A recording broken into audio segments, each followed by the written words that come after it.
अब आप सुनेंगे एक किसान की सच्ची भक्ति। नारद ने भगवान विष्णु से पूछा कि उनके सबसे महान भक्त कौन है।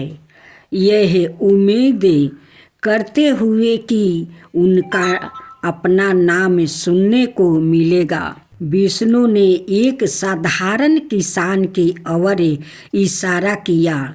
उत्सुक होकर नारद ने उस किसान का अवलोकन किया जो अपनी दैनिक मेहनत के बीच सुबह और शाम को संक्षेप में विष्णु को याद करता था। नारद निराश होकर ने विष्णु से फिर से प्रश्न किया।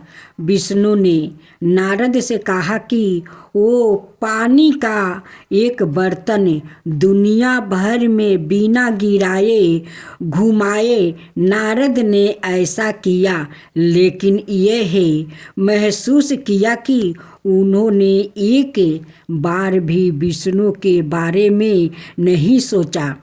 विष्णु ने समझाया कि किसान अपने व्यस्त जीवन के बावजूद उन्हें प्रतिदिन 2 बार याद करता है, जो सच्ची भक्ति को दर्शाता है। यह कहानी सिखाती है कि शारीरिक कर्तव्यों के बीच ईमानदारी भक्ति का महान मूल्य होता है।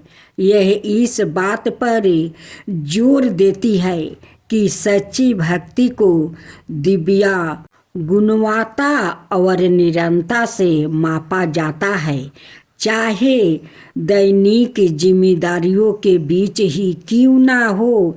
यह दर्शाती है कि छोटे दिल से किए गए भक्ति के कार्य भी दिव्या कृपा प्राप्ति कर सकते हैं। भक्तजनों, आज बृहस्पतिवार का दिन है। बहुत शुभ दिन है भक्तजनों, बहुत शुभ दिन है। आज के दिन जो व्रत रखते हैं या जो बृहस्पति भगवान को कथा सुनते हैं, उनकी घर में धन ही धन बृहस्पति देव भर देते हैं, उनकी सारे दुख हर लेते हैं।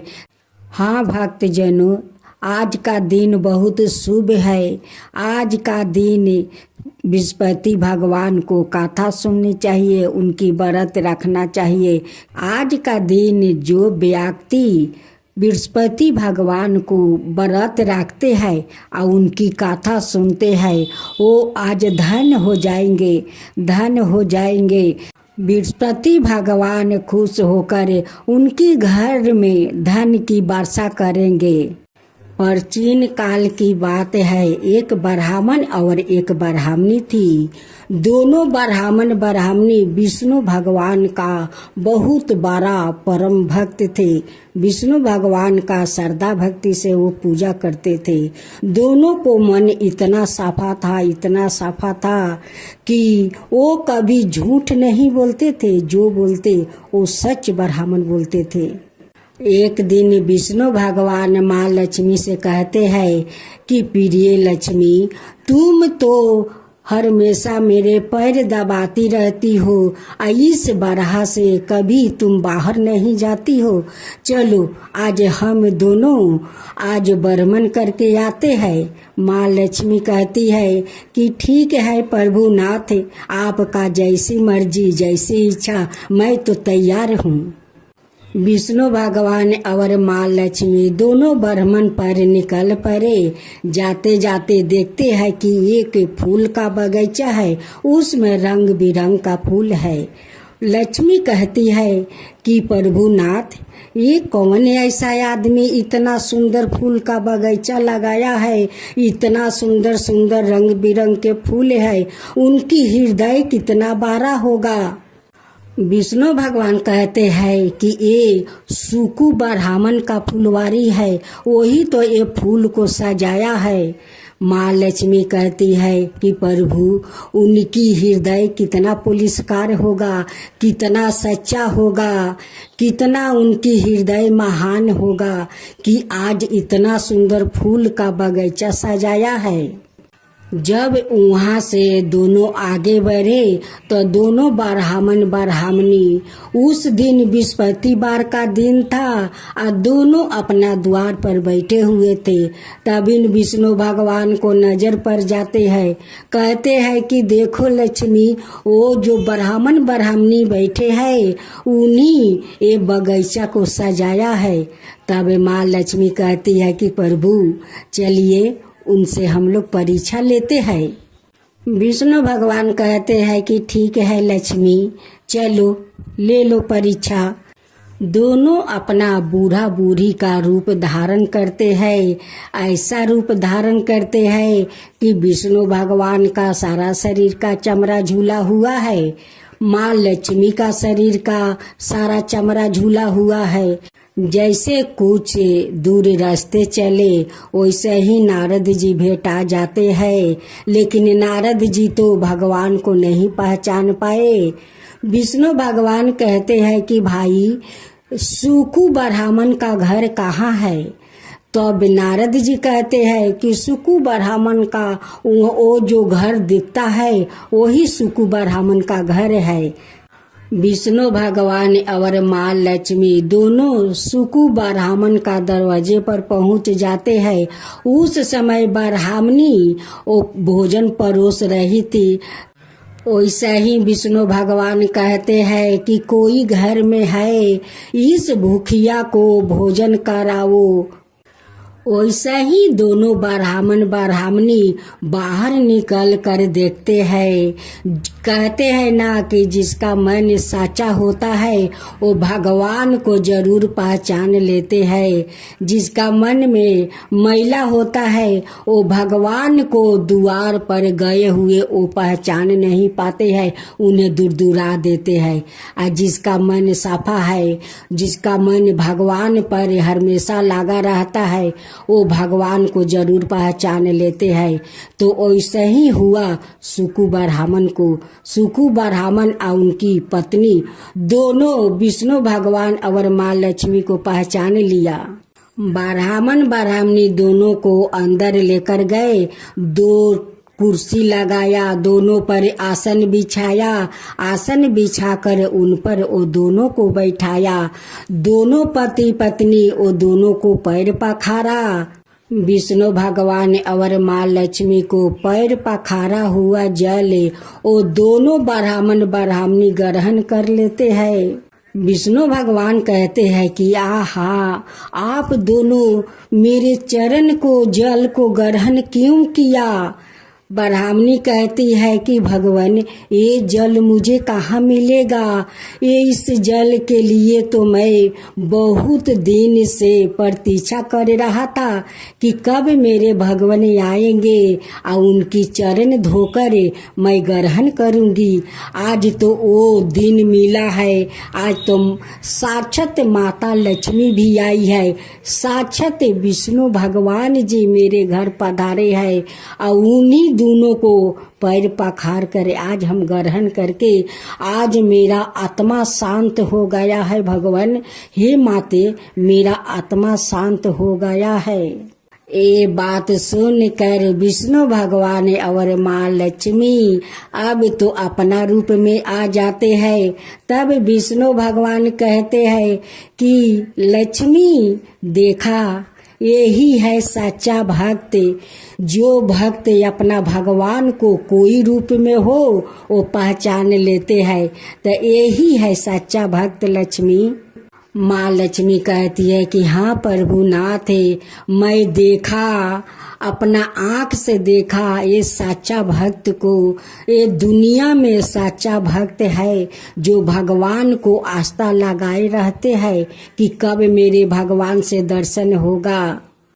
ब्राह्मण देव कहते हैं कि भगवान हम दोनों को तो वैकुंठ धाम मिल गया, आपको चरण मिल गया, चरण को जल मिल गया, तो मेरा तो वैकुंठ धाम मिल गया। भगवान मैं तो शांत हो गया।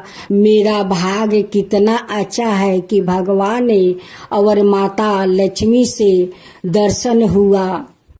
इससे बड़ा मुझे क्या चाहिए भगवान? क्या चाहिए? कुछ नहीं चाहिए। आप तो मेरे घर में सब कुछ दिया है, मुझे कुछ के भी कमी नहीं है, मुझे कुछ नहीं चाहिए। विष्णु भगवान कहते हैं कि ब्राह्मण देवता, मैं जानता हूँ कि आपका कुछ नहीं चाहिए, सब कुछ है, आपको घर में भरा हुआ है, कुछ आपको नहीं चाहिए। मैं आपको वचन देता हूँ कि जो मेरा भक्त ऐसा पूजा पाठ करते हैं, मुझ पर आस्था रखते हैं, उन्हें मैं अपना विमान पर बैठा कर अपना वैकुंठ धाम ले जाऊंगा। एक दिन ब्राह्मण और ब्राह्मणी का दोनों को मृत्यु हो जाता है। खुद विष्णु भगवान अपना विमान लेकर आते हैं और दोनों ब्राह्मण ब्राह्मणी को अपना विमान पर बैठा कर वैकुंठ धाम ले जाते हैं और दोनों को सिंहासन पर बैठा देते हैं। क्यों बैठाते हैं कि विष्णु भगवान और माँ लक्ष्मी जो परीक्षा लेने गई थी, ब्राह्मण और ब्राह्मणी पहचान गई, उन्हें अंदर ले जाकर उस कुर्सी पर आसन बिछाया, आसन पर बैठाया, उनकी पैर धोकर दोनों ग्रहण किया।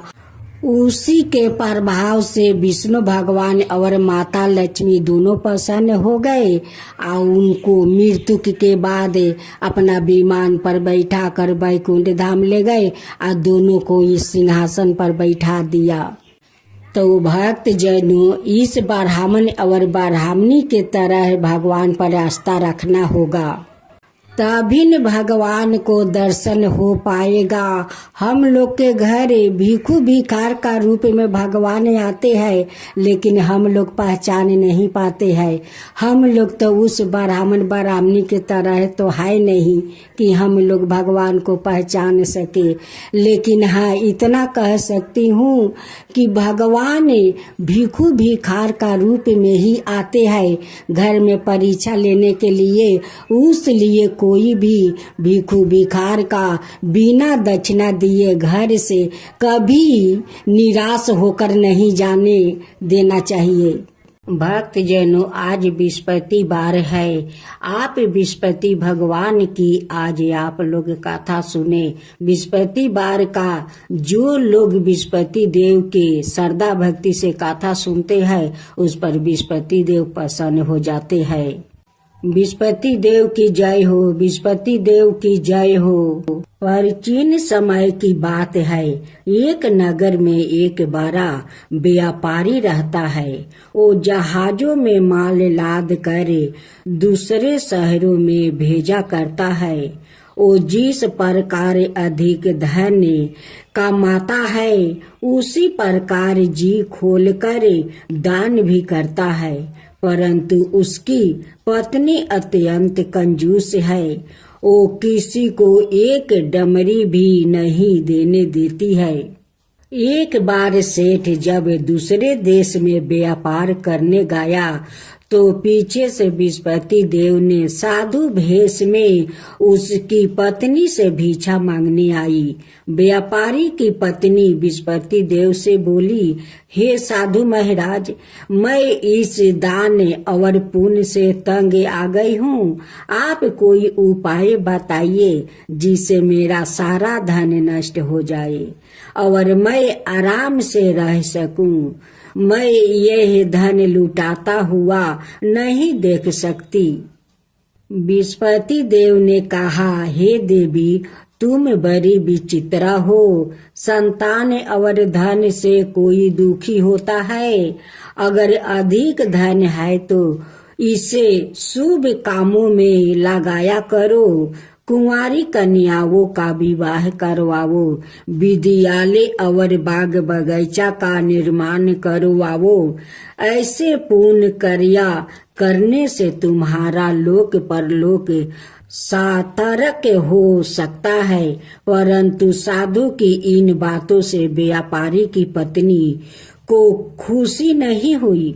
उसने कहा, मुझे ऐसा धन की आवश्यकता नहीं है जिसे मैं दान दूं।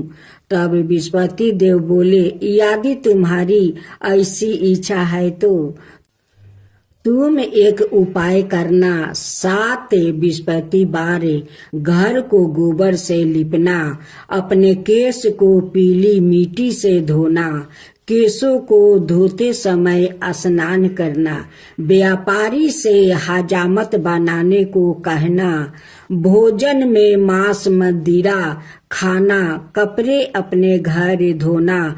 ऐसे करने से तुम्हारा सारा धन नष्ट हो जाएगा। इतना कहकर बृहस्पति देव अंतर्ध्यान हो गए। व्यापारी की पत्नी ने बृहस्पति देव के कहे अनुसार 7 बृहस्पतिवार वैसा ही करने का निश्चय किया। केवल 3 बृहस्पतिवार बीते थे कि उसी समस्त धन संपत्ति नष्ट हो गई और वो परलोक सिधार गई। जब व्यापारी वापस आया तो उसने देखा कि उसका सब कुछ नष्ट हो चुका है। उस व्यापारी ने अपनी पुत्री को संताना दी और दूसरे नगर में जाकर बस गया।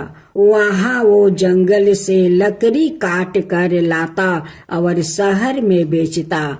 इस तरह वो अपना जीवन बिताने लगे। एक दिन उसकी पुत्री ने दही खाने की इच्छा प्रकट की, लेकिन व्यापारी के पास दही खरीदने के पैसा नहीं थे। वो अपनी पुत्री को आश्वासन देकर जंगल में लकड़ी काटने चला गया। वहाँ एक वृक्ष के नीचे बैठे अपनी पूर्व दशा पर विचार कर रोने लगा। उस समय बृहस्पतिवार था। तभी वहाँ बृहस्पति देव साधु के रूप में सेठ के पास आए और बोले, हे मनुष्य, तू इस जंगल में किस चिंता में बैठा है? तब व्यापारी बोला, हे महाराज, आप सब कुछ जानते हैं। इतना कहकर व्यापारी अपनी कहानी सुनाकर रो पड़ा। बृहस्पति देव बोले, देखो बेटा, तुम्हारी पत्नी ने बृहस्पति देव का अपमान किया है, इसी कारण तुम्हारा यह हाल हुआ है। लेकिन अब तुम किसी प्रकार की चिंता मत करो।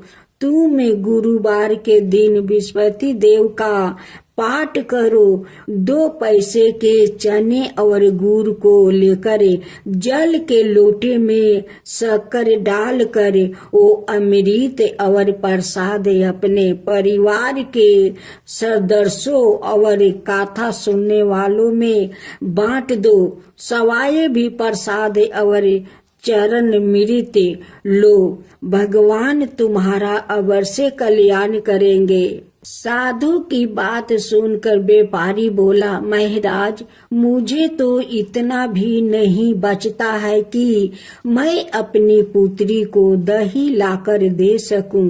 इस पर साधु जी बोले, तुम लकड़ियां शहर में बेचने जाना।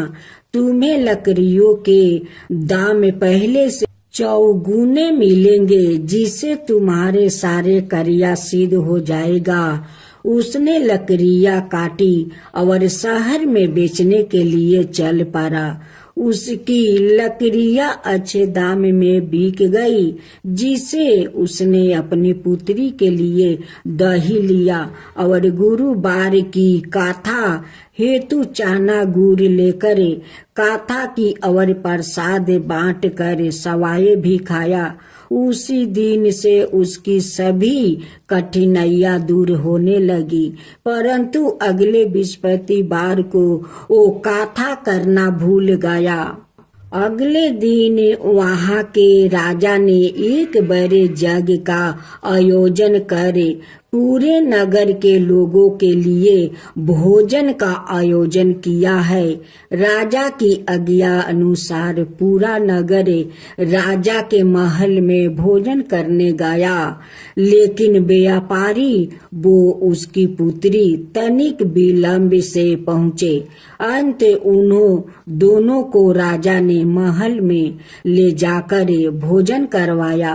जब वो दोनों लौट कर आए तभी रानी ने देखा कि उसकी खूंटी पर टांगा हार गायब है।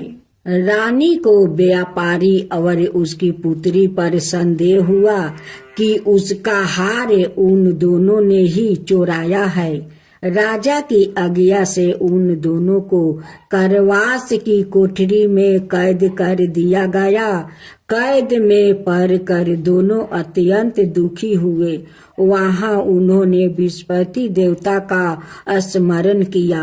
बृहस्पति देव ने प्रकट होकर व्यापारी को उसकी भूल का अभ्यास करवाया और उन्हें सलाह दी कि गुरुवार के दिन कैद खाने के दरवाजे पर तुम्हें 2 पैसा मिलेंगे। उनसे तुम चने और मुनका मंगवाकर विधि पूर्वक बृहस्पति देवता का पूजन करना। तुम्हारे सब दुख दूर हो जाएंगे। बृहस्पतिवार को कैद खाने के दरवाजे पर उन्हें 2 पैसे मिले। बाहर सड़क पर एक स्त्री जा रही थी। व्यापारी ने उसे बुलाकर गुड़ और चने लाने को कहा। इस पर वो स्त्री बोली, मैं अपनी बहू के लिए गहने लेने जा रही हूँ, मेरे पास समय नहीं है। इतना कहकर वो चली गई। थोड़ी देर बाद वहां से एक और स्त्री निकली।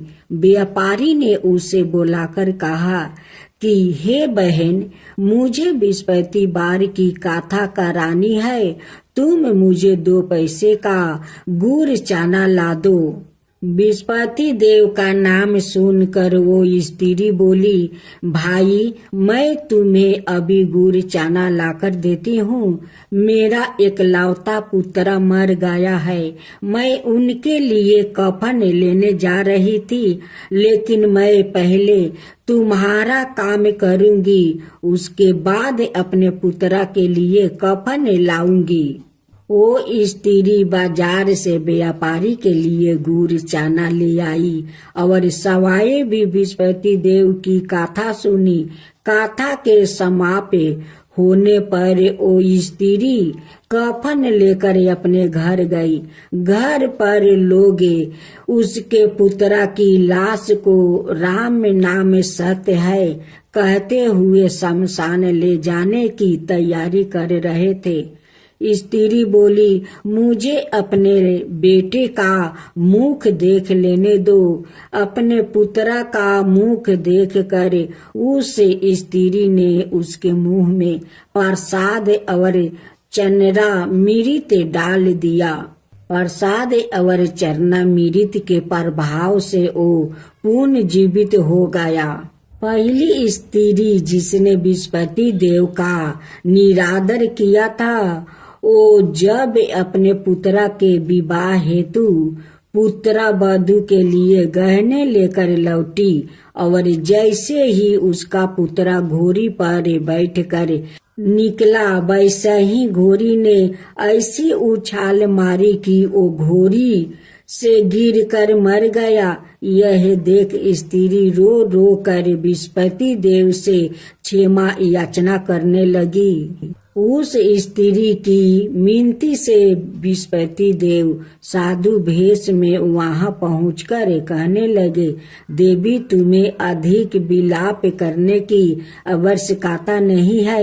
यह बृहस्पति देव का अनादर करने का कारण हुआ है।